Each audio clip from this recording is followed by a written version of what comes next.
دست به پدر من بزنین. پدر من 70 سالشه، قلبش باتری سرطان پروستات داره. جلوی مردم میگم استوری من 2 میلیون نفر میبینن، ریلز بذارم 30 میلیون نفر.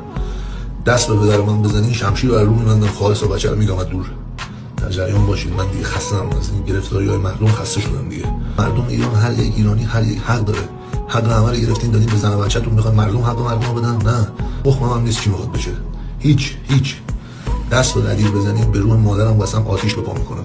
دارم بهتون میگم، اون اصلا ربطی به من نداره. علی عقاید خودش داره، من عقاید خودم. به شما دارم میگم با کی؟ با جمهوری اسلامی. من به هیچ کی باج نمیدم، نه پدر نه مادر، نه هیچ کسی که ندارم، نه برادر نه خواهر.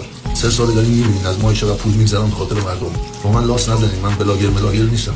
مردم اذیت نکنید. من حالم خوب باشه میخندم، حال مردم خوب باشه میخندم، حال مردم بد باشه کسخلم میبرم از اسکی بذارم. کسخلم مردم تو اون تیر میکنم برن اسکی بذارم. کیرم تو اسکی. اصلا ملت خراب کردین. کیرم تو شانس ما که تو دوره شما دنیا اومدیم. کیرم تو دهن این شانس که تو دوره شما دنیا اومدیم. مردم خارج اینفلوئنسرن، ما اینجا از صبح بیدار میشینیم چی باید بکنیم. خسته نشدین؟ به خدا توی خودتون 4 تا سرباز و ستمان و استوار همه خستن از دستتون. همه خستن.